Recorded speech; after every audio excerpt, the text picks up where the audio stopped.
Segundo libro de Reyes, capítulo 2, verso 19 dice: y los hombres de la ciudad, y está hablando de la ciudad de Jericó, dijeron a Eliseo: he aquí, el lugar en donde está colocada esta ciudad es bueno, como mi señor ve, mas las aguas son malas y la tierra es estéril. La ubicación de la ciudad de Jericó, según aquí leemos en Segunda de Reyes capítulo 2 verso 19, era buena y era agradable la ubicación de la ciudad. Por algo la habían edificado allí en el pasado los habitantes de Jericó antes de ser destruida por los israelitas. Pero algo había pasado, que las aguas de la ciudad que corrían cerca de la ciudad eran malas, y eso provocaba que la tierra, fíjate qué interesante, fuera estéril, fuera infértil y fuera improductiva. Y eso a su vez traía escasez, traía miseria y traía pobreza. Ahora quiero hablarte de estas citas, de esta historia, comparándolo con nuestra vida. Y de la misma manera, antes de venir nosotros a Cristo, nuestra vida, todos nosotros teníamos potencial, nuestra vida tenía potencial, éramos valiosos para Dios. Pero escucha lo que voy a decir esta mañana: nuestras aguas eran malas, y eso provocaba que nuestra tierra o nuestra vida fuera estéril, infértil e improductiva.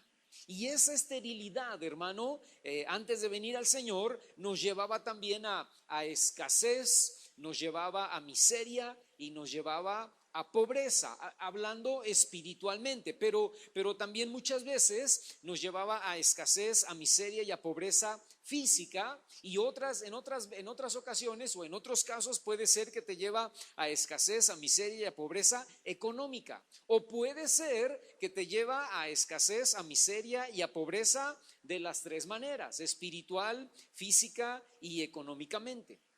Ahora, la pregunta esta mañana es: ¿qué fue lo que contaminó las aguas de Jericó que provocó esterilidad en la tierra? Y para eso necesitamos regresarnos muchísimos años atrás, antes de llegar a este punto de Segunda de Reyes capítulo 2 verso 19, y necesitamos ir al libro de Josué. Ve conmigo por favor, ahí atrásito, unos libros atrás, Josué en el capítulo 6. Y fíjate lo que dice el versículo 26. Una vez que Josué conquistó Jericó, una vez que las murallas cayeron, ellos entraron a la ciudad y la destruyeron completamente. Dice entonces en el verso 26 que en aquel tiempo hizo Josué un juramento diciendo: maldito delante de Jehová el hombre que se levante y reedifique esta ciudad de Jericó. Sobre su primogénito eche los cimientos de ella, y sobre su hijo menor asiente sus puertas. Fíjate, Josué da una palabra de maldición que obviamente venía de parte de Dios, ¿no? Para que el que volviera a edificar la ciudad de Jericó, lo hiciera en base a la muerte de su hijo mayor y a la muerte de su hijo menor. Y en esa maldición yo estoy convencido que iba incluida la tierra donde estaba edificada la ciudad. O sea, no es solamente que el hombre que edificara iba a ver la muerte de su hijo primogénito y la muerte de su hijo menor, sino que aparte de eso, la tierra de Jericó, el lugar donde Jericó estaba edificado, quedaba maldecido por boca de Josué, ¿no? Y por mandato de Dios de alguna manera. La maldición venía a causa de lo que los habitantes de Jericó habían hecho: cultos paganos, pasar a sus hijos por fuego, idolatría, depravación sexual, eran sanguinarios, eran violentos. Y déjame decirte esto, hermano: de la misma manera tú y yo vivíamos bajo maldición por causa, antes de venir al Señor, por causa de nuestro pecado. Y la maldición hacía que nosotros fuéramos, como ya te dije hace un momentito, ¿verdad?, infértiles, improductivos, estériles y sin fruto para Dios. Para el mundo podríamos haber dado fruto, entre comillas, ¿no? Teníamos logros, teníamos éxito, teníamos hasta algunos destellos de bondad, de buenas obras, pero ese fruto para Dios era, según la palabra, era fruto silvestre, era fruto amargo, no servía para nada. Isaías capítulo 64 versículo 6 dice que nuestras justicias eran como trapos de inmundicia para Dios. Yo te quiero hablar esta mañana, y no te lo había dicho, ¿verdad? Pero el título de mi predicación es Rompiendo la maldición. Porque tú y yo vivíamos bajo esa maldición antes de venir al Señor por causa de nuestro pecado, de la misma manera que Jericó recibió maldición a causa de su pecado a través de la boca de Josué. Años después de que Josué da esta palabra de maldición, un hombre llamado Giel, un judío, ¿verdad? Llamado Giel, se atreve a pesar de y por encima de la maldición a reconstruir Jericó. Y vete conmigo al primer libro de Reyes, en el capítulo 16. Y ahí dice en el versículo 34, y te lo voy a leer en la Nueva Traducción Viviente, que me gustó mucho cómo lo pone. Dice: fue durante su reinado, y está hablando del reinado del rey Acab, que por cierto, y entre paréntesis, fue el peor rey del reino del norte, el peor rey del reino de Israel, ¿no? Acab y su esposa Jezabel. Y dice que este hombre, Jehiel, durante el reinado de este rey Acab, dice que Jehiel, un hombre de Betel, reconstruyó Jericó. Poner los cimientos, dice ahí en la Nueva Traducción Viviente, poner los cimientos le costó la vida a su hijo mayor, Abiram. Y terminar la obra y colocar las puertas, fíjate, terminar la obra y colocar las puertas le costó la vida a su hijo menor, Segú.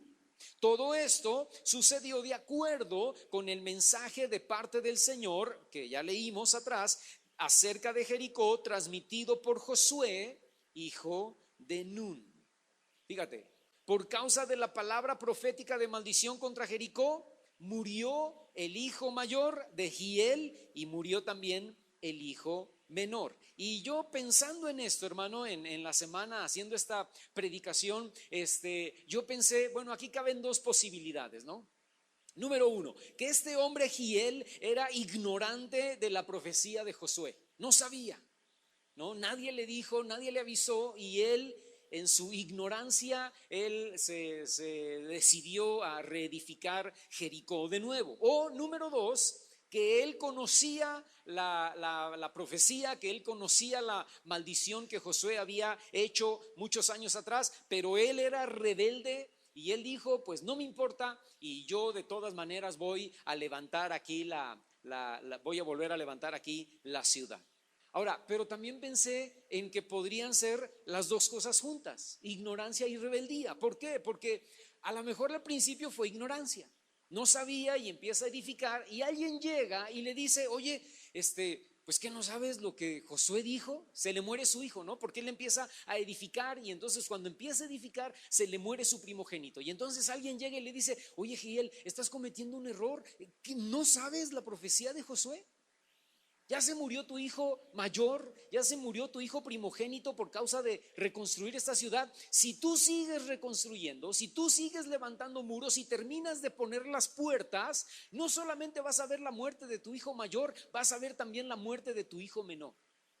Ahora ya no es ignorante, ahora ya lo sabe, pero ahora es rebelde y dice, pues no me importa, de todas maneras voy a terminar lo que ya empecé y voy a poner las paredes y voy a levantar las puertas.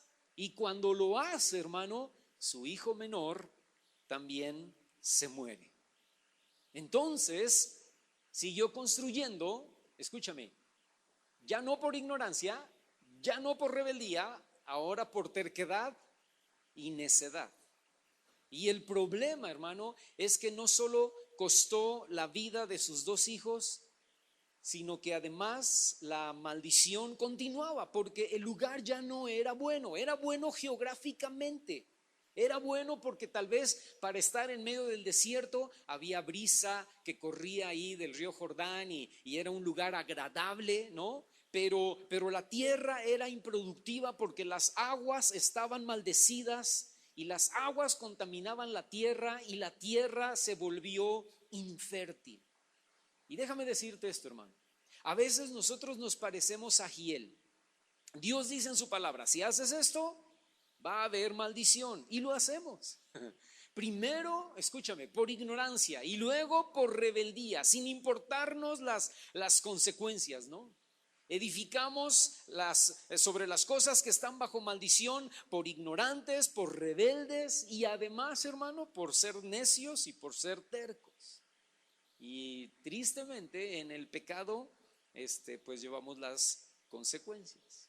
Ahora, como sea, ¿verdad? Lo hecho estaba. Y ya estaba ahí establecida una vez más la ciudad de Jericó y ya había gente viviendo allí en Jericó. Y entre ellos había un grupo de profetas que le cuentan a Eliseo su problema. Este grupo de profetas vivían ahí en Jericó y hablan con Eliseo y le dicen, oye Eliseo, pues fíjate que tenemos este problema, ¿verdad?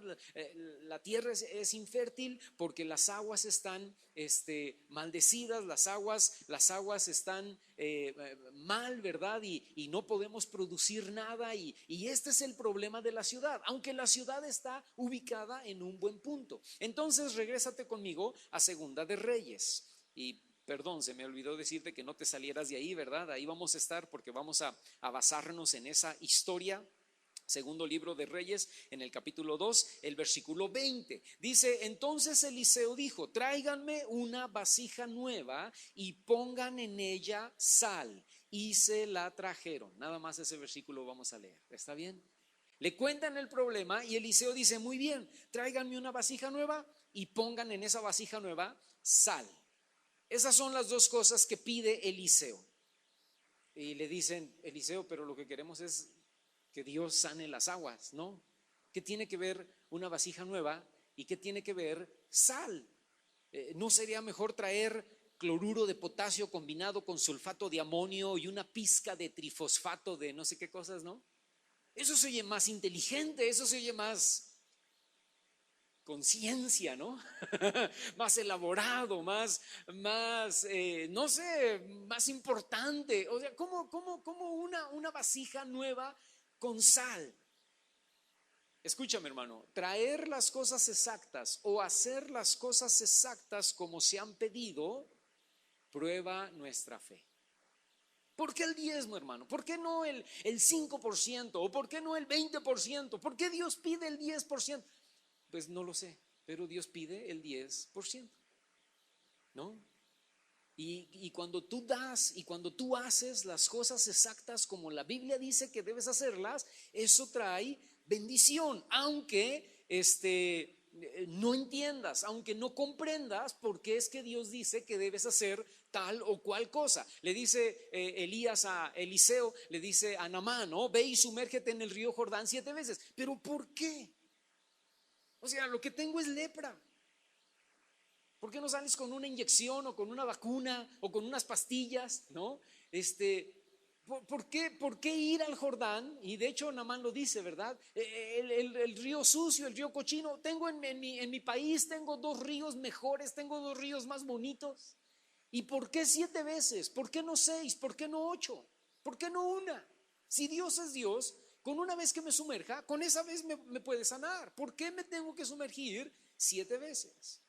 Le dice Dios a Josué, ven, vayan y den vueltas alrededor de Jericó por 7 días, todos callados, nadie dice nada, solamente dan una vuelta y se regresan al campamento. El 7º día, en la 7ª vuelta, tocan las trompetas y gritan. ¿Pero por qué? Eso no se oye inteligente militarmente hablando, eso no se oye estratégico, se oye ilógico. Pues mira, no importa por qué Dios da la orden ilógica, absurda, pero vamos a obedecer y vamos a dar vueltas alrededor de Jericó y vamos a gritar al 7º día como Dios dice que debemos hacerlo. A veces, hermano, escúchame, en la palabra solo es necesario obedecer, por muy absurda, muy incomprensible que parezca la orden que Dios está dando. No lo busques, pero en Lucas capítulo 17, verso 14, dice que vinieron 10 leprosos delante del Señor. Y los 10 leprosos le gritaban a Jesús, ¿verdad? Y le decían, sánanos, ¿verdad? Haz un milagro con nuestras vidas. Y Jesús de lejos, ¿no? Les dice, vayan y preséntense al sacerdote. Ahora, ¿por qué les da esa orden Jesús? Porque en Levítico la orden era que si tenías lepra debías hacerte examinar por el sacerdote, quien te declaraba sano o quien te declaraba leproso. Ahora, estos 10 leprosos podían haber platicado entre ellos y podían haber dicho, pues no tiene caso ir al sacerdote porque no hemos sanado. O sea, nos manda ir al sacerdote y en lo que vamos al sacerdote, ¿verdad? Llegamos con el sacerdote y ¿qué nos va a decir? Pues nos va a decir que seguimos leprosos. Nos va a decir que no hemos sanado de nuestra lepra. Pero escúchame, pero ellos no se preguntaron nada, ellos obedecieron, se fueron caminando a ver al sacerdote, aunque seguían leprosos, y en el camino fueron sanados. Es interesante que Eliseo, ¿verdad? Pide una vasija nueva, no una vasija usada, no una vasija vieja. Pide una vasija que no estuviera deteriorada, que no estuviera contaminada. Porque, escúchame, nuestras vasijas viejas, antes de venir al Señor, son vasijas contaminadas por el pecado o llenas de religiosidad o llenas de conceptos o ideas equivocadas acerca del Señor. Y por eso Jesús en Mateo capítulo 9, verso 17 dice que no puede echarse vino nuevo en odres o en vasijas, el vino nuevo se debe echar en odres o en vasijas nuevas, porque si se echan en odres o en vasijas viejas, se rompen, ¿verdad? Y dice Jesús, entonces el vino nuevo se debe echar en odres nuevos. Por eso a Nicodemo le dice, y Nicodemo era un hombre con toda su vida de religiosidad, ¿no? Le dice, tienes que nacer de nuevo. Y Nicodemo le dice, ¿cómo yo siendo un hombre viejo puede nacer de nuevo? ¿Cómo puedo entrar al vientre de mi madre y volver a nacer? Y le dice el Señor, no, es que tienes que nacer del Espíritu, porque el Espíritu Santo es el único que nos puede llevar a volver a nacer en la sencillez y en la ingenuidad. Jesús decía, deben convertirse y ser como niños. ¿Por qué? Porque los niños no tienen prejuicios, no tienen ideas preconcebidas en su mente, en su cerebro, ¿no? Y si tú al niño le dices, si tocas el pilar, se te cae la nariz, el niño dice, no, pues entonces no lo toco, ¿verdad? Porque si él dice que se me cae la nariz, se me cae la nariz, ¿no? El niño te cree, y lo que Dios dice es, tú necesitas creerme, no necesitas cuestionar por qué digo o por qué hago tal cosa. Tú lo que necesitas es creer como un niño. Y para creer como un niño necesitas nacer de nuevo. Necesito poner mi vino nuevo en una vasija nueva, no en una vasija contaminada por el pecado, no en una vasija corrompida, no en una vasija contaminada por la religiosidad. Segunda de Corintios, no vayas, pero segunda de Corintios capítulo 3 verso 18 dice que somos transformados de gloria en gloria por el poder del Espíritu del Señor, dice ahí, ¿verdad? Y en Efesios 4:24 dice que nos debemos vestir del nuevo hombre creado según Dios en la justicia y santidad de la verdad. Ahora, sin perder de vista Segunda de Reyes, donde sí quiero que vayas, ve a Romanos en el capítulo 12, en el versículo 2, y es un pasaje ya conocido y te lo voy a leer en la Nueva Versión Internacional. Y dice Romanos 12:2, no se amolden, fíjate esa palabra, no se amolden al mundo actual, sino sean transformados mediante la renovación de su mente. Así podrán comprobar cuál es la voluntad de Dios, buena, agradable y perfecta. Y déjame decirte algo esta mañana, el único que nos puede vestir del hombre nuevo, el único que nos puede transformar, que puede transformar nuestro entendimiento para llevarnos de gloria en gloria, es el Espíritu Santo. Y entre más rendimos nuestra voluntad, más cambios y más transformación trae a nuestra mente y a nuestro corazón el Espíritu de Dios. Amén. Ahora, aparte de la vasija nueva, Eliseo pide también sal. Y la sal es muy interesante, hermano, porque la sal es tipo de la palabra de Dios, porque es incorruptible. La palabra es incorruptible y la palabra guarda de corrupción las cosas. Por ejemplo, en lugares donde no había, o hace muchos años, ¿verdad? Cuando no había refrigeradores, entonces la gente, para conservar la carne, les ponían sal, ¿no? Y la sal preservaba la carne de contaminación. Y es la palabra de Dios, hermano, lo único que puede sanar, que puede enderezar y que puede preservar nuestras vidas. No lo busques, pero en Hebreos capítulo 4 verso 12 dice que la palabra de Dios es viva, es eficaz, más cortante que toda espada de dos filos. Dice que penetra hasta partir el alma y el espíritu, las coyunturas y los tuétanos, y discierne los pensamientos y las intenciones de nuestro corazón. Segunda de Timoteo capítulo 3, 16 al 17 dice que toda la escritura, ¿cuánta, hermano? Toda, desde Génesis hasta Apocalipsis, desde Génesis 1:1 hasta el último capítulo de Apocalipsis, el último versículo, toda la escritura es inspirada por Dios y es útil para, fíjate, enseñar, redarguir, corregir, instruir en justicia, a fin de que el hombre de Dios sea perfecto, enteramente preparado, dice ahí, para toda buena obra. Y el Salmo 119, versículo 105, dice que la palabra es lámpara a nuestros pies y lumbrera a nuestro camino. Entonces, fíjate, hermano, la palabra de Dios es la que puede sanar, es la que puede enderezar nuestras vidas, es la que puede guardarnos de corrupción. La corrupción del pecado, la corrupción del mundo. Por eso es importante, y te lo he dicho aquí muchísimas veces, ¿no? Es muy importante no solo leerla, es importante meditarla, es importante estudiarla, es importante escudriñarla. Y a propósito, yo hago un paréntesis aquí, ya viene otro año. ¿Cuántos terminaron de leer la Biblia este año? A ver, yo quiero ver, levanten la mano los valientes que terminaron. Muy bien, sin pena, ¿verdad? Si terminaste, terminaste. Ahora, ¿cuántos se quedaron a la mitad? A ver, levanten la mano sinceramente. Si Dios lo sabe, que lo sepa el mundo, ¿verdad? ¿Cuántos se quedaron a la mitad? A ver, levanten su mano. Ahora, ¿cuántos se quedaron al principio? En Génesis capítulo 3. Levanten su mano. Ahora, déjame decirte esto, hermano. Necesitamos empezar un año más y necesitamos empezar haciéndonos el propósito de leer la Biblia. Vamos a hacernos el propósito. Señor, no puedo, ya van 2 años o 3 años, ¿no? Que intento y no puedo. No. Vamos a poder, tenemos que poder. Entonces, a partir del 1 de enero comenzamos con Génesis capítulo 1. Y si quieres, las citas ahí las tenemos por WhatsApp, te la mandamos.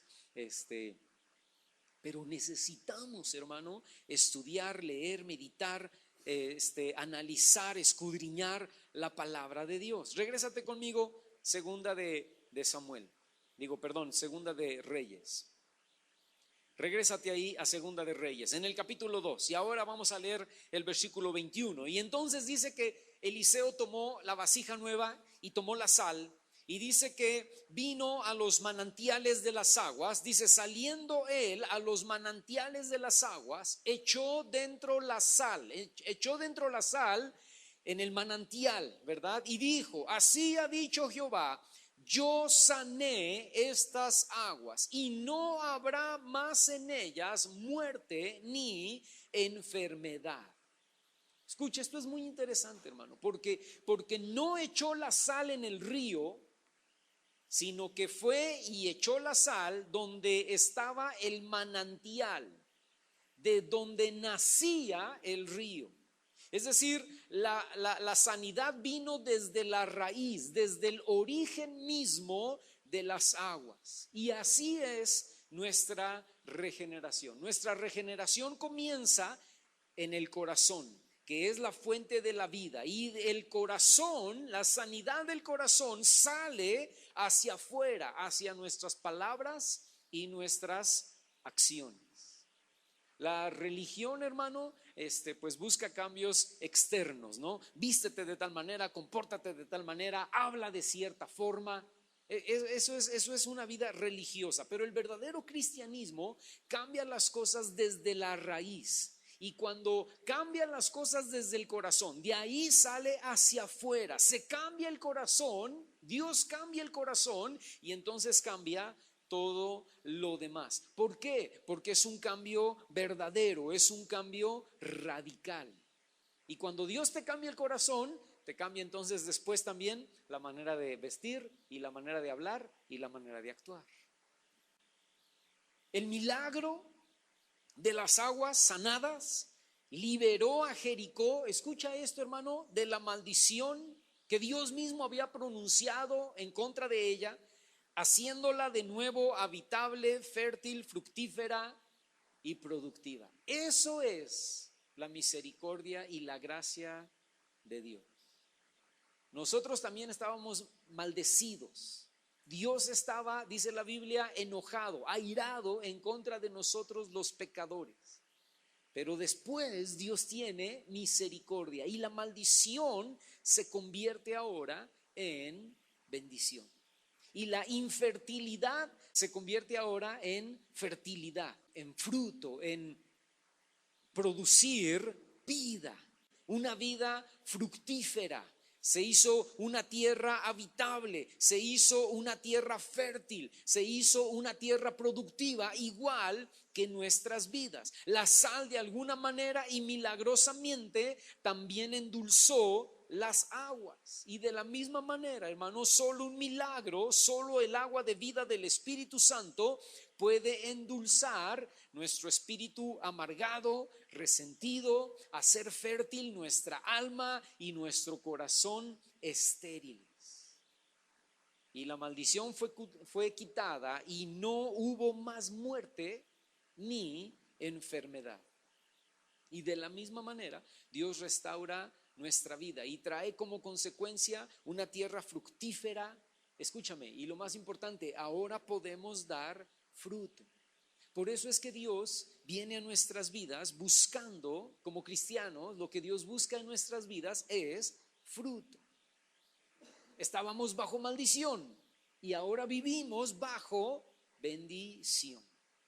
Y dice el Señor, ahí mismo en la cita que acabamos de leer, dice el Señor, yo sané estas aguas.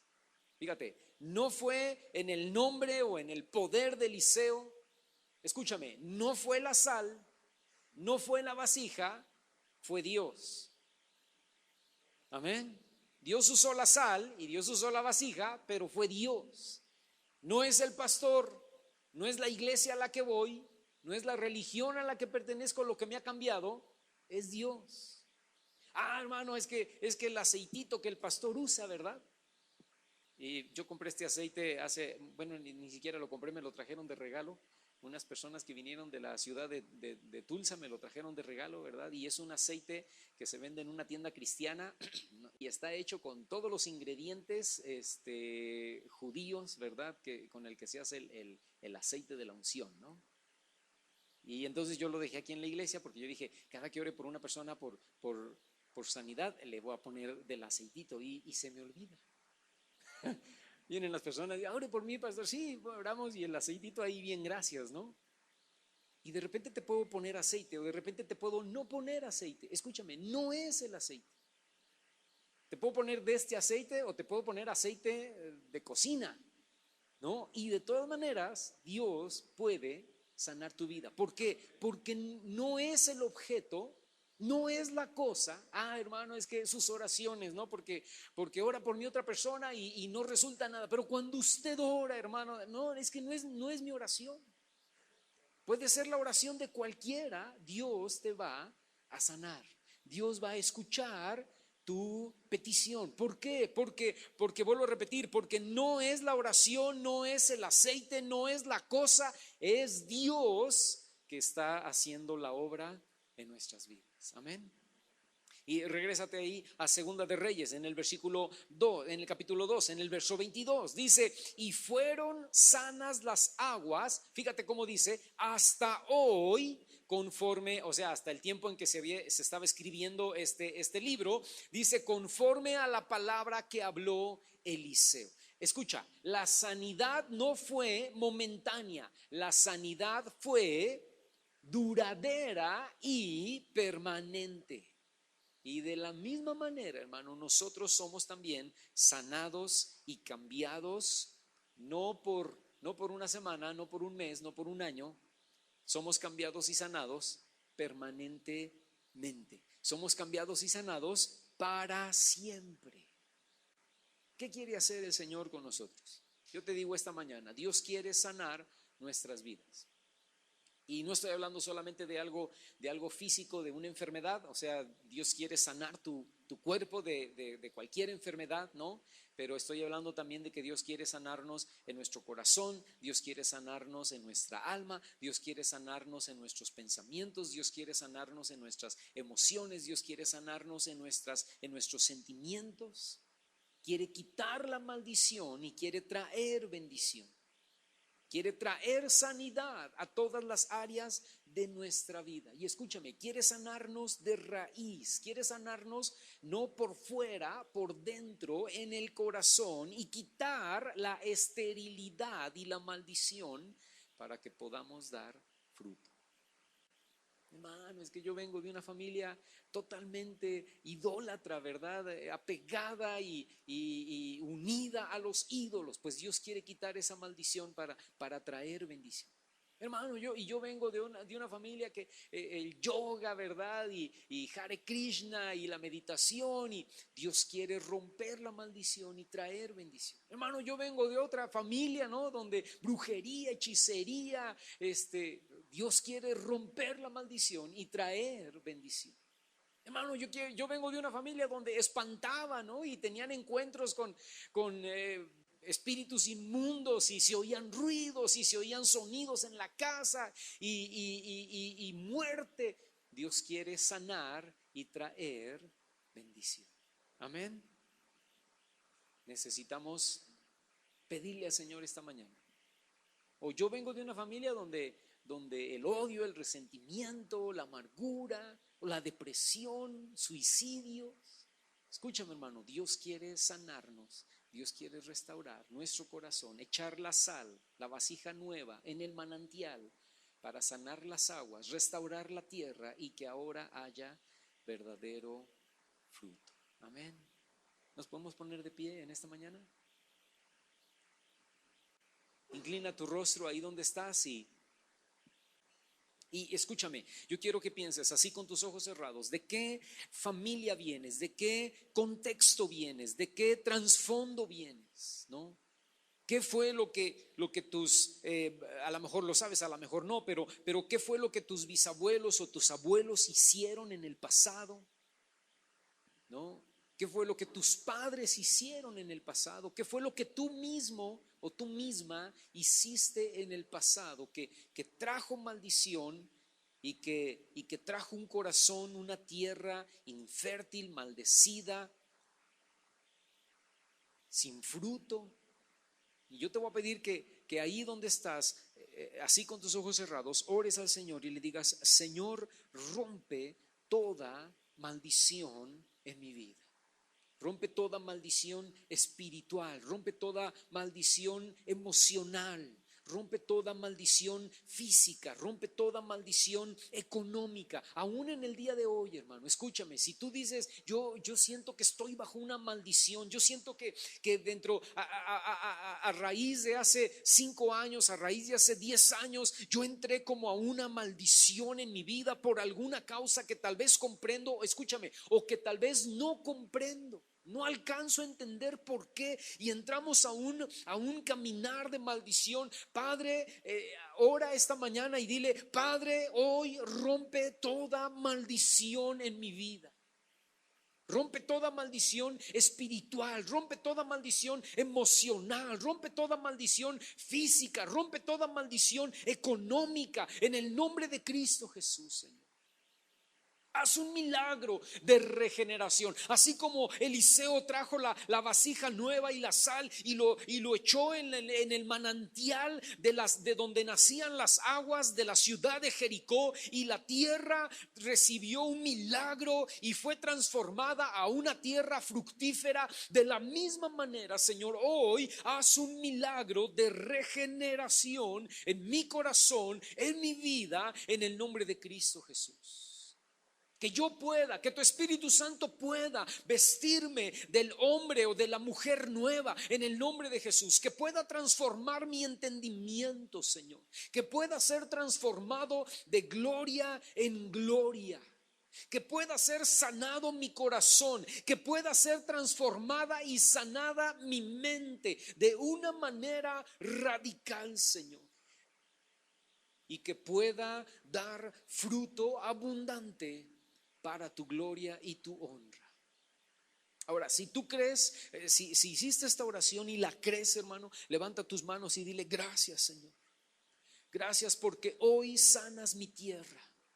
Hoy sanas mi corazón, hoy sanas mi mente, hoy sanas mi alma, hoy sanas mi pasado, hoy sanas mis memorias, hoy sanas mis recuerdos, hoy sanas mis pensamientos.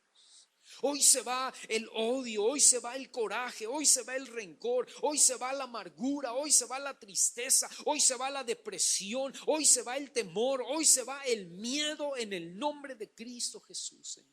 Y yo declaro que soy sanado en el nombre de Cristo. Yo declaro que tú vienes y pones esa vasija nueva y esa sal en el manantial de mi corazón, y las aguas se endulzan en mi vida en el nombre de Cristo Jesús, y la tierra se vuelve fértil en mi corazón, en mi alma, en mis pensamientos, en mi vida, en mis palabras, en mis acciones. Yo me convierto en una persona, yo me convierto en un hombre, en una mujer fértil para dar fruto para ti en el nombre de Cristo Jesús.